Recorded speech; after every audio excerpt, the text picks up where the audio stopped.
Hello, I'm Raj.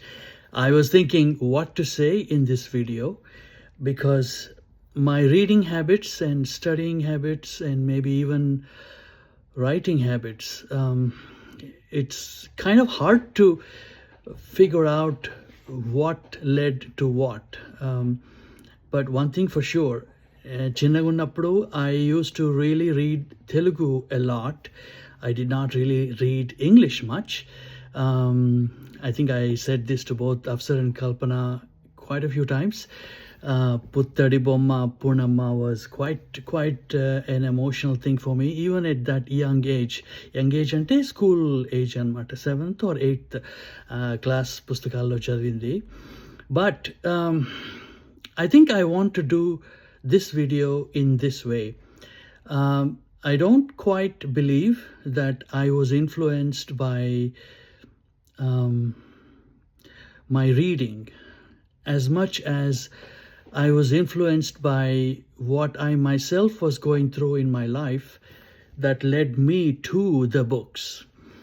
Ante books did not really draw me because they are books.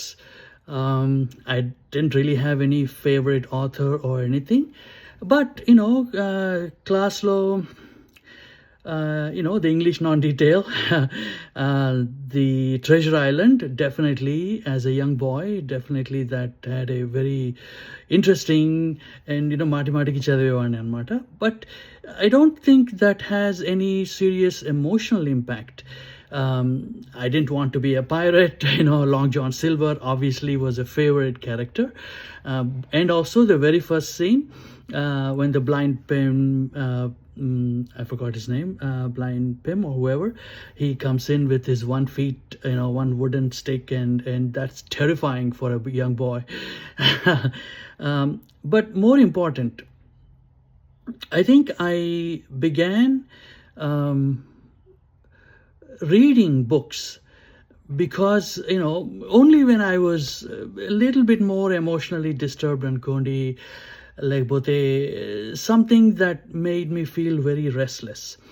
And the fact that the local library was about 5 minutes walk from where we used to live in Old City Hyderabad, Shalibanda, it was a godsend. So I used to read so many Telugu translations of great English books. Obviously, lots of translations from Bengali were also in the library. But this How the Steel Was Tempered, I still remember that book. Pavel Korchagin, I think. And I'm recalling this from my memory of sitting in the library in my knickers and little shirt and reading that book with little thick glasses. Appudu kuda I had a very thick, my eyesight was bad even from when I was a kid. But the point is this. The point is I never really thought of books as something that I should read because I want to become better, like but I had some favorite authors or anything. In fact, I really did not understand poetry at all. I did not understand any big books. But the times when I was catching myself reading the books was when I was running away from home and trying to find some solitude for myself because either I was emotionally disturbed or I was upset or I was scared or I was afraid of something. And in a nutshell, I think it was when I was feeling very helpless that I find the books made me forget who I was at that moment. And more important, I think maybe now in retrospect I can say that anytime I was a little bit more intensely feeling in my head, that sort of opened up a path for the books to come in. And then I did not think of the book, when I was reading that book, as something different from me.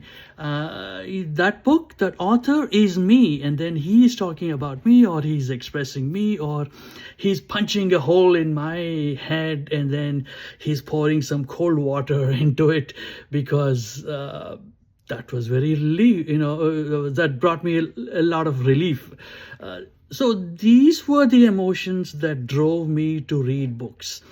And so in my head, I still don't consider reading books to be so-called education, but they were very much part of the lifeblood.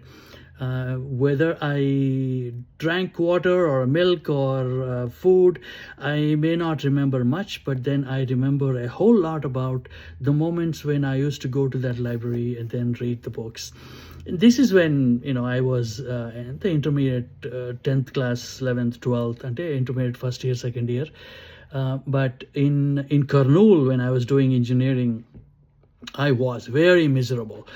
It was hot, and and everybody was speaking Telugu, but in an accent that I did not like. This is me, right? At that young age, was coming from Hyderabad city and wanting to be somebody else, but then found myself caught in Kurnool, being miserable, not liking what I am studying. I was studying engineering college, but in some evening, I discovered in a very small library, Chalam. I did not know anything about that author, but I really was good at reading Telugu, like English. And then I found this small library by a middle-aged woman. She was maintaining this. And then, engineering college students are మీరు, so ఇక్కడ తెలుగు పుస్తకాలు ఉన్నాయి. And then, okay, fine. I found, and then when I read, I think it was Aruna is the first book. Frankly, I was blown away. I could not stop reading. There was something in his books, and then I kept on reading musings and Kondi. Whatever books she had in her library, I finished reading all of them. And it was not whether the language was English or Telugu, but everything that he opened up in my head, in my heart, I felt like an extension of me is speaking. Maybe I am reading back into how I was feeling now, but at that time, I just did not see any difference between me and the words he wrote in that book, in his books. So that's, and then even then, I remember, and I have to confess, I remember trying to read Dostoevsky's Crime and Punishment, and maybe it was a different translation or something. I find it, I just could not read beyond first chapter. I sort of knew, he kills an old woman, but that's as much as far as I could get. But so that's like a small bowl of non-chronological impressions of how I remember now what my reading has turned out to be. But as I think as I started getting a little bit more into adult life, even until, I think, really speaking, when one of my parents passed away, that was when I stopped dead in my tracks. And that is when I seriously found myself going back to the books and reading them in a way that I felt like I was being rescued by them. But this time around, ఒక్కొక్క sentence, every part of the passage, every aspect of it, every scene, I became very sensitive to how these great artists write the books or write the scenes and Kondi. And in fact, that was when I brought up Crime and Punishment last time, a minute ago, only because this time around, sometime in 2002, I believe, or maybe a little bit after that. My goal was, like I said, I lost my dad at the time, and I was really trying to put into words everything that I was feeling at the time. Everything I was feeling, and it's not a tactical kind of a feeling, meaning it is not a feeling about how my today was or how I remembered my dad or my family or whoever. Those are there, but there is something about this deluge of emotions that I just could not find a way to express them until I slowed down and read. By then, I already kind of figured out that some of these great books are really, really nothing but the expressions of these great writers who were going through their own personal experiences. This was a great surprise to me. Terrific surprise, because I thought books were written by these professional writers, like, but they are great writers. I mean, at that age, even at that age, I used to think that, well, I didn't think, I sort of took it for granted that first there's a great writer and that great writer has written a book. But the moment I myself felt so much overwhelming emotion of a loss when I read these books, either Tolstoy or even Dostoevsky, or I think and then mostly Old Testament Hebrew Bible in translation, I then realized that these people have simply tried to express what they are going through emotionally by putting them in proper scenes, and it just so happened that they became great books, and it was such a relief to me that you don't need to be great to write great books, or to even attempt to write great books, or even to imagine yourself to come even an inch within the way they have expressed. And then I realized that the distance between what I'm feeling in my head and what is coming through my pen or a paper, that distance is yay big. I mean, Mano, you feel it in some very crisp, very detailed emotion that is twisting you in your head. But then it's very hard to, keep that same sequence, same twisting effect in the writing. And I found out for myself that, these great scenes, great writers are good at. They are great and they are good only because they are able to translate the sequence in the right way, in the way the human beings, all of us, feel the emotion. And along the way, I mean, between what I said, in these two, there was British Library. I was going there. I was reading. William Golding was, The Spire. He wrote that book. I think I read his book. I think a lot of people talk about Lord of the Flies, but I didn't find that interesting. I found the book The Spire. As the guy who's trying to build a spire, over on his church, and then runs into all kinds of difficulties. That was it had a great impression on me. Something about helplessness, and I was totally not religious. Still, I'm not.